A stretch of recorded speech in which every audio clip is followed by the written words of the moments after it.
पूरी दुनिया में अपनी तकनीक का लोहा मनवा रहा भारत का इसरो, लेकिन इसरो का एक टॉप साइंटिस्ट हुआ बेहद घिनौनी साजिश का शिकार। सीबीआई ने अब किया इसरो के पूर्व देशभक्त वैज्ञानिक को फंसाने पर तगड़ा खुलासा। 20 साल बाद नंबी नारायणन को फंसाने की खौफनाक कहानी आई सामने।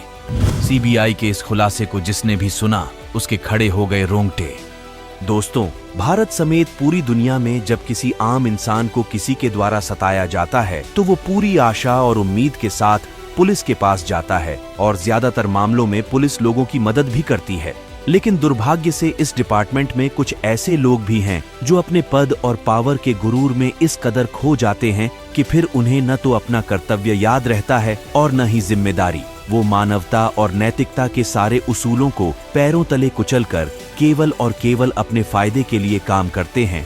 और ऐसे मामलों को देखने के बाद लोगों का भरोसा पुलिस से उठने लगता है और लोग अपनी शिकायत लेकर पुलिस के पास जाने से अच्छा गुंडे माफियाओं के पास जाना पसंद करते हैं। दोस्तों, किसी भी देश की सबसे बड़ी ताकत उस देश का ब्रेन मतलब वैज्ञानिक होता है। भारत ने हमेशा ही ज्ञान की पूजा की है और इस देश में ऋषियों को सबसे पहले सम्मान दिया जाता था, क्योंकि वो कोई आम इंसान नहीं बल्कि मानवता के विकास के लिए शोध करने वाले हाईली इंटेलिजेंट वैज्ञानिक थे। लेकिन बदलते वक्त के साथ आज हमारे उसूलों में ऐसा बदलाव आ चुका है कि देश के वैज्ञानिकों को भी अपने स्वार्थ के लिए इस हद तक परेशान किया जाता है कि वो अपने तेज दिमाग का इस्तेमाल वैज्ञानिक आविष्कारों में लगाने के बजाय कोर्ट कानून में लगाने को मजबूर हो जाते हैं।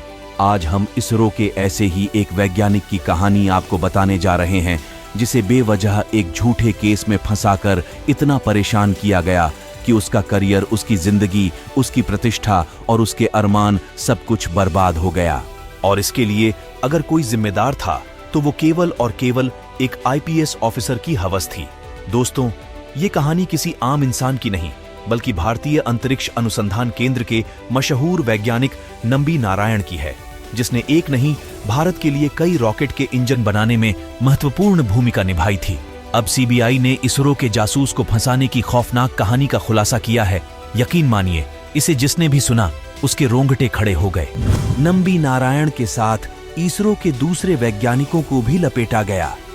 मनमाना बयान दिलवाने के लिए 50 दिनों तक की गई भयंकर यातनाएं। सीबीआई के हाथ में मामला आने पर पुलिस की करतूतों की खुली पोल। सीबीआई ने वैज्ञानिक नंबी नारायण के मामले में पुलिस का कौन सा सच उजागर किया है, इस बारे में बताने से पहले हम आपको बताना चाहेंगे कि उन्हें किस तरह से टॉर्चर किया गया और क्या आरोप लगाए गए। 1994 में इसरो के जाने माने वैज्ञानिक नंबी नारायण पर एक ऐसा आरोप लगा था कि जिसके बाद देश के अंदर हर कोई उन्हें गद्दार और बेईमान कह रहा था। इस वैज्ञानिक को पकड़कर पुलिस ने 50 दिनों तक इनके शरीर की खाल उधेड़ डाली थी और जमकर मानसिक प्रताड़ना दी जा रही थी। देश के लिए तमाम ताकतवर रॉकेट के लिए इंजन बनाने वाला ये इंटेलिजेंट वैज्ञानिक ये समझ नहीं पा रहा था कि आखिर उसे उसके किन गुनाहों की सजा दी जा रही है। पुलिस ने उनके साथ उनके कई साथियों को भी पकड़ा था। ये सारे लोग देश के जाने माने वैज्ञानिक थे और उन्हीं के साथ काम करते थे। इन सब पर आरोप था कि ये इसरो की महत्वपूर्ण तकनीकी जानकारी पाकिस्तान को बेच रहे थे। आरोप इतने संगीन थे कि देश से कोई भी इनके खिलाफ हो रहे टॉर्चर के खिलाफ बोलने वाला नहीं था। हर कोई इन पर सख्ती के पक्ष में था। इस आरोप में नंबी नारायण की जिंदगी बर्बाद हो गई और कई सालों की जेल भोगनी पड़ी। परिवार, समाज और देश में कोई इज्जत नहीं रही। ऐसा ही हाल दूसरे वैज्ञानिकों का हुआ। लेकिन सीबीआई जांच में जो सच सामने आया है वो दहलाने वाला है। दोस्तों, दरअसल इस मामले में पुलिस का नंबी नारायण और उनके साथियों पर आरोप था कि वो तकनीक की जानकारी मालदीव की 2 महिलाओं को दे रहे थे जो पाकिस्तान के लिए बिचौलियों का काम कर रही थी, और इसी वजह से उन 2 मालदीव की महिलाओं को भी अरेस्ट किया गया था। ये 2 महिलाएं थीं मरियम रशीदा और फौजिया हसन। इस मामले में सबसे बड़ी भूमिका आईपीएस अफसर विजयन की थी, जो उस वक्त एसपी के पद पर था। एस विजयन के अलावा इसमें सीबी मैथ्यूज, के जोशुआ, आरबी श्रीकुमार और पीएस जयप्रकाश भी शामिल थे। पुलिस के साथ इसमें आईबी के लोग भी शामिल थे। एस विजयन फिलहाल रिटायर हो चुके हैं, लेकिन रिटायरमेंट के बाद आराम की जिंदगी काट रहे विजयन की तकलीफों में जबरदस्त इजाफा हो सकता है। क्योंकि सीबीआई ने केरल की अदालत में दायर अपने आरोप पत्र में कहा है कि 1994 का इसरो जासूसी मामला बिल्कुल झूठा था। सीबीआई ने बताया है कि केरल पुलिस के पूर्व आईपीएस ऑफिसर एस विजयन ने इसकी साजिश रची थी। मालदीव की एक महिला को अवैध हिरासत में रखने को सही ठहराने के लिए यह झूठा केस बनाया गया था। ऐसा इसलिए किया गया था क्योंकि उस महिला ने उस पुलिस ऑफिसर की हवस का सामान बनने से इनकार कर दिया था। मालदीव की महिला रशीदा पर शारीरिक संबंध के लिए बनाया था दबाव। आईपीएस एस विजयन की बात न मानने पर उसने बिछाया था पूरा जाल। आईबी से मदद लेकर इन युवतियों को अवैध तरीके से किया गया था गिरफ्तार। दोस्तों, दरअसल एस विजयन पहले तो मालदीव से भारत घूमने आई महिला रशीदा पर शारीरिक संबंध बनाने का दबाव बना रहा था, लेकिन जब उसने ऐसा करने से इनकार कर दिया तो उसने अपने पावर का इस्तेमाल करते हुए उन्हें फंसाने की साजिश रची और इसके लिए उसने आईबी से अपने कांटेक्ट का सहारा लिया। आईबी के जरिए साथ में भारत घूमने आई मालदीव की दोनों महिलाओं मरियम रशीदा और फौजिया हसन के बारे में जानकारी इकट्ठा की। जब उसे पता चला कि मरियम रशीदा इसरो के वैज्ञानिक नंबी नारायण के साथ बात करती है तो उसने झूठे केस की कहानी गढ़नी शुरू कर दी और इस मामले में मरियम रशीदा और फौजिया हसन, दो इसरो वैज्ञानिकों डी शशि कुमार और नंबी नारायणन और दो अन्य व्यक्तियों चंद्रशेखर और एस के शर्मा को फंसाया गया। अपने पद की धमक का इस्तेमाल करते हुए आईपीएस ऑफिसर मालदीव की महिलाओं के कमरे तक पहुंच गया था और रशीदा से जबरन संबंध बनाने की कोशिश की।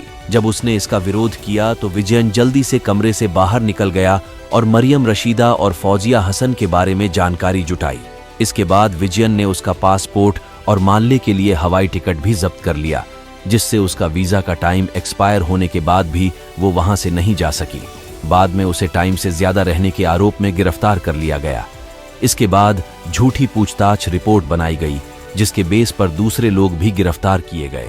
अपने आप को सही साबित करने और अपनी करतूत को छुपाने के लिए वो लगातार इन लोगों को पूछताछ के नाम पर भयंकर शारीरिक और मानसिक टॉर्चर करता रहा। एरोस्पेस इंजीनियर नंबी नारायणन को गंभीर शारीरिक और मानसिक यातनाएं दी गईं। यह टॉर्चर 50 दिनों तक लगातार खौफनाक तरीके से चलता रहा और उनका करियर, उनकी इज्जत सब बर्बाद हो गया। 1996 में सीबीआई ने मामले को अपने हाथ में लिया और नारायणन और अन्य आरोपी वैज्ञानिकों के खिलाफ तमाम पड़ताल के बाद भी कोई सबूत नहीं मिल पाया। नारायणन ने इसके बाद गलत गिरफ्तारी और खुद पर किए गए टॉर्चर के खिलाफ न्याय और जवाबदेही की मांग करते हुए मामले को सुप्रीम कोर्ट में ले गए।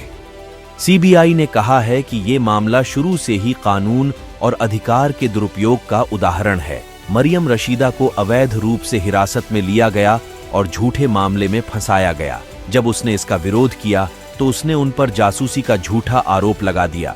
इसके लिए सिस्टमैटिक तरीके से काम किया गया और सारी जानकारी इकट्ठा की गई थी। तो दोस्तों, इस तरह से अपने हवस के आग में एक पुलिस ऑफिसर ने देश की ताकत माने जाने वाले एक वैज्ञानिक की हंसती खेलती और खुशहाल जिंदगी को नर्क में बदल डाला। वहीं सत्य को उजागर करने के लिए 20 साल की लड़ाई लड़ने वाले नंबी नारायणन ने सीबीआई के आरोप पत्र पर कहा है, एक व्यक्ति के रूप में मेरे लिए यह मायने नहीं रखता कि दोषियों को सजा मिले या नहीं। अगर वे स्वीकार कर लें कि उन्होंने गलती की है तो यह पर्याप्त होगा। तो दोस्तों, एक निर्दोष और हाईली इंटेलिजेंट वैज्ञानिक पर पुलिस के इस अत्याचार पर आप क्या कहना चाहेंगे? कमेंट करके जरूर बताएं।